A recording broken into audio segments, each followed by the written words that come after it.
Bon, comme vous avez vu dans le titre de la vidéo, aujourd'hui on va parler de NotebookLM qui est une expérimentation de chez Google. NotebookLM est donc propulsé par le LLM Gemini 1.5 et vous avez déjà eu voir toute la hype de cet outil. En gros, ça permet de pouvoir discuter avec des PDF, des notes, des sites web ou autres et en faire des résumés, pouvoir chatter avec, créer de nouvelles notes à partir des réponses qu'il fait et ainsi de suite.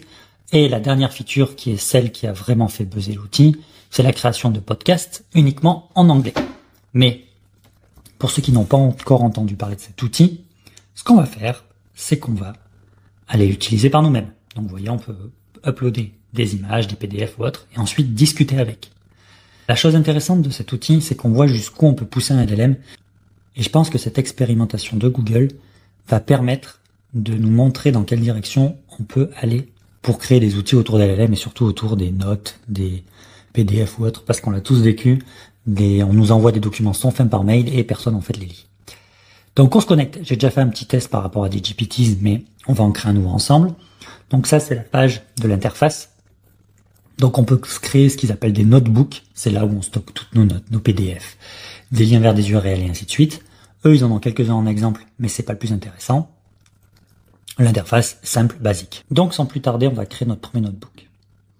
Donc on l'ouvre, et là ça nous demande d'ajouter des sources. On peut ajouter des sources de plusieurs endroits, soit des liens, soit des vidéos YouTube, soit copier-coller du texte, soit depuis Google Doc, soit depuis Google Slide. Donc ce qu'on va faire, c'est qu'on va aller choisir un fichier. J'ai un fichier tout prêt qui s'appelle étude TJM freelance. C'est une étude qui est sortie sur le freelance les TGM des freelances en France. Donc on voit qu'il est en train d'uploader le fichier. Là, il nous a fait un petit résumé en anglais de à quoi correspond le fichier et on peut discuter avec lui.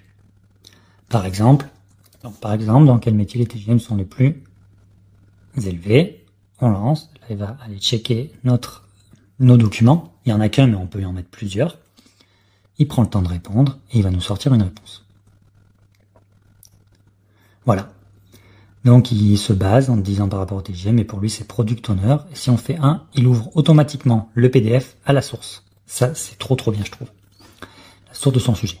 De cette chose-là, ce qu'on peut faire, c'est qu'on peut la sauvegarder comme note, et on peut ajouter les notes dans sa recherche. Et il nous propose des choses.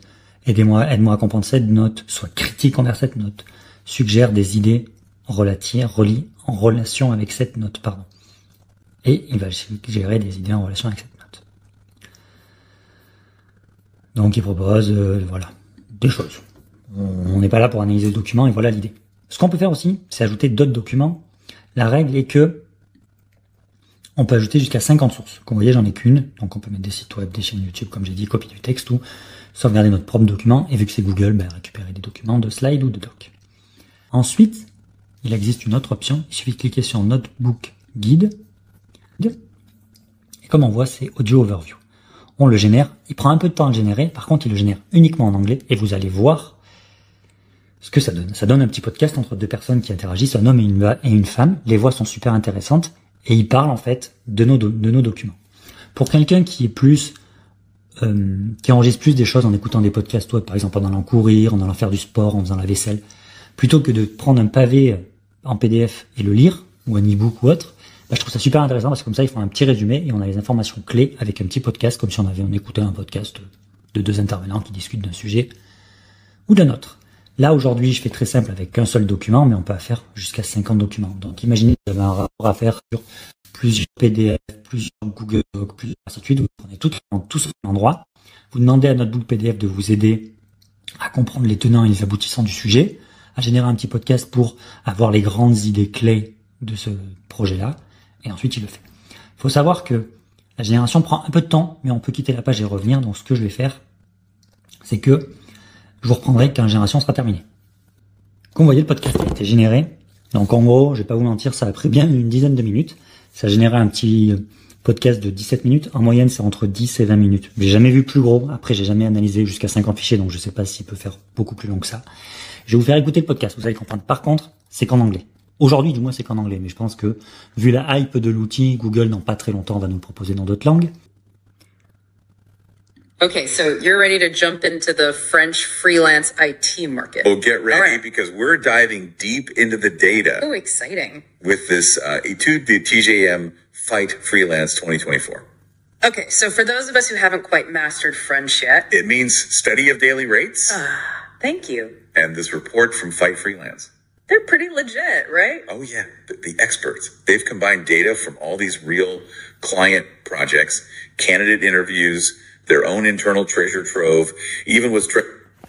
On va pas le faire en entier, mais vous voyez l'idée. C'est deux personnes qui parlent entre elles, qui interagissent, qui s'interrompent l'un l'autre, avec des petites intonations de voix, des petits ok, ouais. Franchement, c'est super intéressant. Et si vous voulez écouter un PDF ou écouter des documents plutôt que de le lire, je vous conseille vraiment de faire un notebook PDF. Il fait aussi d'autres fonctionnalités. On va pas la traiter là, mais je vais vous montrer de quoi qu'est-ce qu'il peut faire. C'est, on peut créer un nouveau notebook, ajouter un site web. Par exemple, on va ajouter le site web Indicoder. On lui inserte, et là, il va aller scraper le site et nous faire des données sur site web. C'est une liste d'outillage, ainsi de suite. Donc, on peut générer un podcast. Et après, il nous liste, par exemple, il nous propose des questions qui vont nous permettre de pouvoir discuter avec un site web.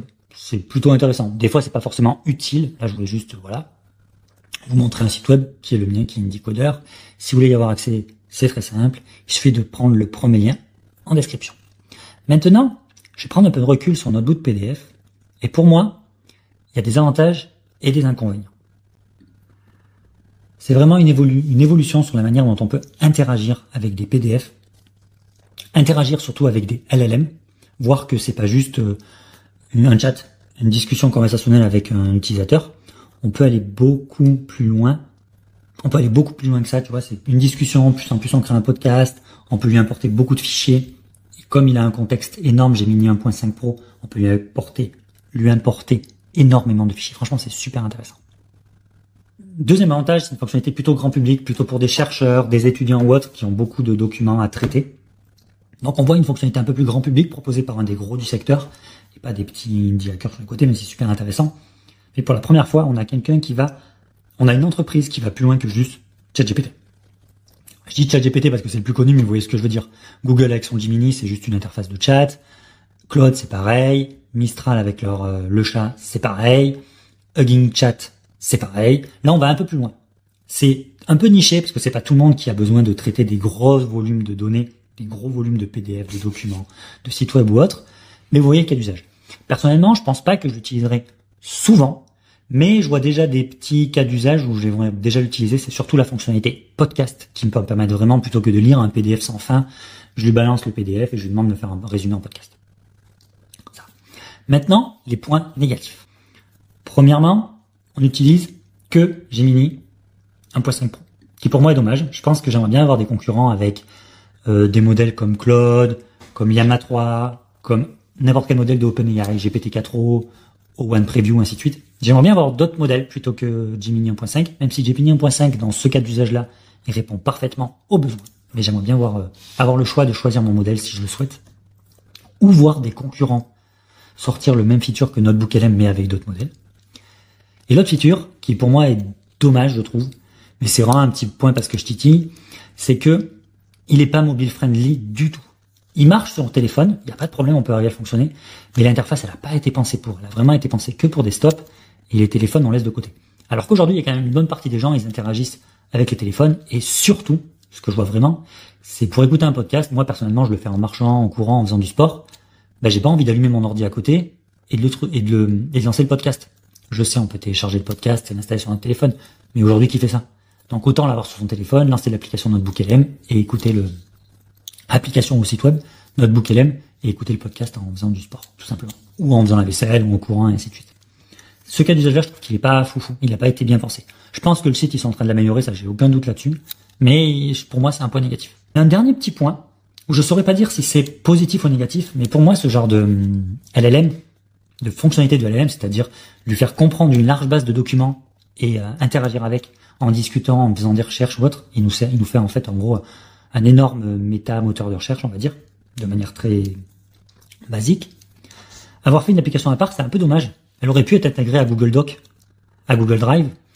J'aimerais bien l'avoir par exemple dans Notion, dans Obsidian, dans Apple Note, dans OneNote, voyez ce que je veux dire? Là où on stocke toute notre base de connaissances ou dans un SharePoint pour les entreprises. Et là, on a accès à un notebook LM, mais version entreprise. Je comprends que c'est un cas d'usage, je comprends que c'est une expérimentation comme ils le mettent ici, mais ils pourraient l'intégrer à Google Drive ou autre, et ça irait beaucoup plus loin, ils auraient beaucoup plus d'utilisateurs. J'espère que cette vidéo t'a plu. Si c'est le cas, like, partage, abonnement, ça fait toujours plaisir. Et si tu souhaites avoir accès à une liste d'outils IA utiles et pratiques au quotidien, premier lien en description. Sur ce, tchuss tout le monde!